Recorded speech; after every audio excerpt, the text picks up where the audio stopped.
Me llamo Elena Vance, y durante 30 años, la vergüenza fue el arma que mi padre guardaba cargada en la mesita de noche.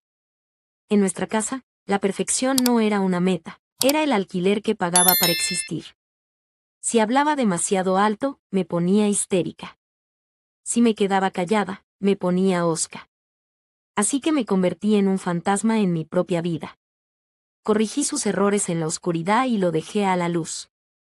Gestioné las crisis, cuadré las cuentas y enterré los secretos que lo habrían destrozado, pero la lealtad es una calle de un solo sentido con Robert Vance.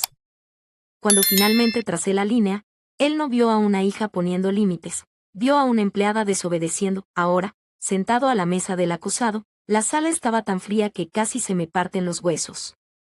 La galería estaba vacía, solo unos pocos becarios curiosos y la mirada ávida de su equipo legal. Mi padre se aferró a la barandilla, con los nudillos blancos. Me miró con la decepción específica que se reserva para una mala inversión. Está fuera de control, señoría, declaró, con la voz cargada de tristeza. Lo único que hace es avergonzarme. Me alicé la arruga de la falda y toqué el reloj plateado en mi muñeca. No dije nada. Solo esperé a que me devolvieran el cheque. La sala 4B olía a cera para pisos y a ansiedad viciada. Las luces fluorescentes zumbaban, un zumbido sordo que se me clavaba en los dientes. Era un teatro, y mi padre siempre había sido el actor principal.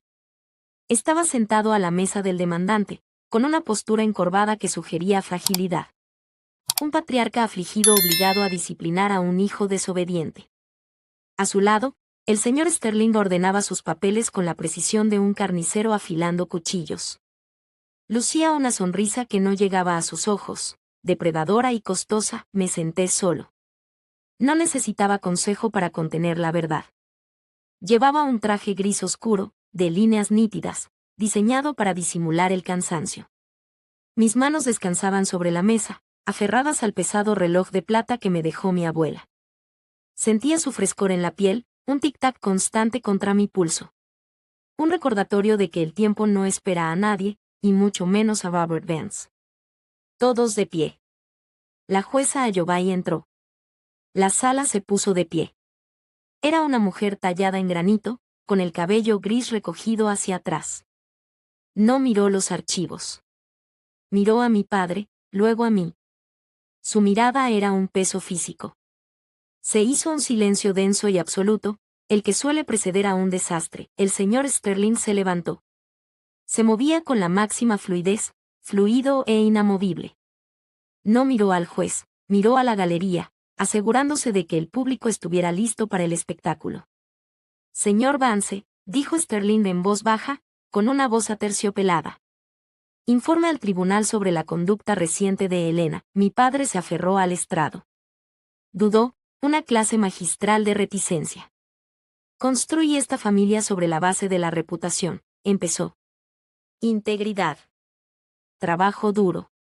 Pero Elena. Dejó mi nombre colgado allí, cargado de decepción, como si fuera una mancha en su solapa. Desaparece durante días. Mueve fondos sin autorización. Se niega a darme explicaciones. Me miró directamente. Tenía los ojos secos, pero la voz se le quebró por completo. No quiero controlar su vida, su señoría. Solo quiero detener la hemorragia.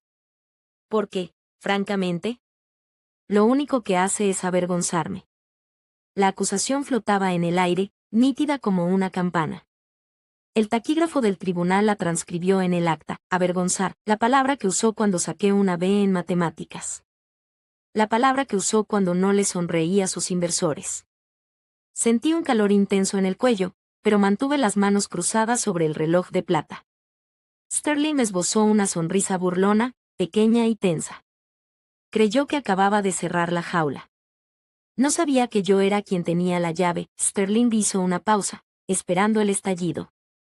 Esperaba lágrimas o un grito, la teatralidad de una hija histérica. Ese era el guión que habían escrito para mí. Pero me quedé quieta como una piedra, observando una mota de polvo flotar en helas de luz cerca del estrado. El silencio se prolongó hasta volverse incómodo. La jueza Ayobay no miró la lista de pruebas. Se quitó las gafas de leer y las dejó sobre el estrado.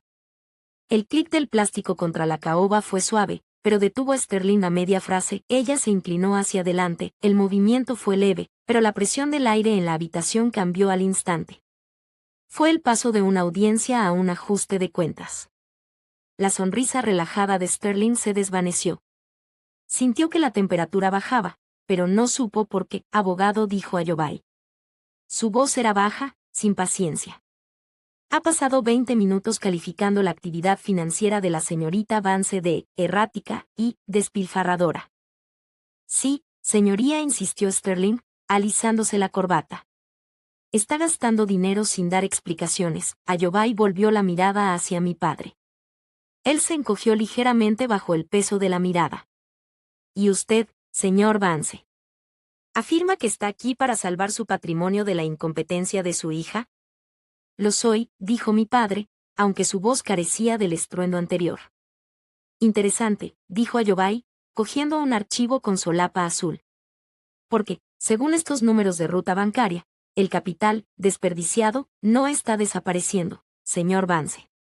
Está pagando su hipoteca. ¿Hipoteca? La palabra salió de la boca de mi padre, torpe y suave. Miró a Sterling, pero el abogado había retrocedido medio paso, alejándose físicamente del radio de la explosión. La jueza Jobai no gritó. No hacía falta. Simplemente dio la vuelta al expediente para que la galería pudiera ver la tinta roja. No era solo un libro de contabilidad, era una autopsia del orgullo de mi padre. Dance Global ha sido insolvente desde 2019, leyó, con la voz penetrando el zumbido del aire acondicionado. 3 notificaciones de impago. 7 embargos contra el patrimonio familiar. Y cada vez que el banco se preparaba para embargar activos, un holding privado liquidaba la deuda. Me miró con ojos penetrantes, pero con amabilidad. Aurora Holdings. ¿Es usted, señorita Vance? Sí, su señoría. Mantuve la voz plana, negándome a que temblara. El rostro de mi padre palideció. La arrogancia lo abandonó, dejando atrás a un hombre pequeño y confundido. Se dio cuenta de que el dinero que me acusaba de malgastar era la única razón por la que seguía allí de pie. Presentó esta petición porque afirmó que ella fue imprudente, dijo a Jobai, cerrando la carpeta. El sonido fue definitivo, como el de una puerta al cerrarse. Señor Vance, su hija no lo avergonzó. Compró su dignidad.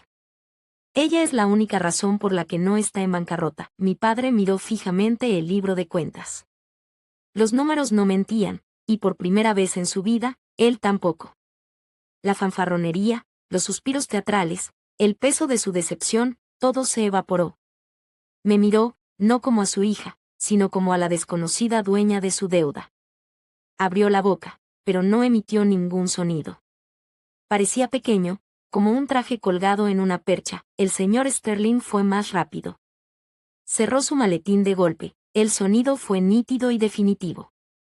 Ya estaba mirando el reloj, calculando las horas facturables de un esfuerzo fallido. Se apartó de la mesa, dejando a mi padre solo en una isla de su propia creación. Me levanté. Sentía las piernas firmes, clavadas en el suelo. Dijiste que estaba fuera de control, dije, mi voz interrumpiendo el silencio que aún permanecía. Dijiste que era un lastre. Mi padre se estremeció. Elena, susurró, una súplica envuelta en una orden. No aparté la mirada. Pagué la casa donde duermes. Pagué los sueldos de la gente a la que le gritas. Cubrí tus errores para que pudieras seguir fingiendo ser un rey. Miré al juez Jobai y luego a él. La vergüenza termina hoy, papá. Y la cuenta también. El mazo del juez Jobai cayó. Un golpe seco partió la sala en dos. La petición fue desestimada con perjuicio. Sterling ni siquiera empacó su maleta, simplemente se marchó, dejando a mi padre mirando el estrado vacío donde solía sentarse su autoridad. En el pasillo, el aire aún era denso. Mi padre estaba cerca de la fuente, despojado de su furia. Parecía un hombre que intentaba recordar un idioma que había olvidado. Extendió la mano, flotando cerca de mi codo, un atisbo de un gesto que solía usar para guiarme. Elena, dijo, con la voz rasgando el silencio. Solo quería que estuvieras mejor. Era la misma mentira que había dicho durante 30 años. Bajé la mirada a mi muñeca. El reloj plateado reflejaba la luz fluorescente, fría, precisa, inflexible. Eran las 11:42. El minuto exacto en que dejé de creer en su aprobación. Querías una hija que obedeciera, dije, pasando junto a él hacia las pesadas puertas dobles. Tuviste una mujer que sobrevivió, salí a la calle. El sol era cegador, tan brillante que quemaba el pasado. No miré atrás.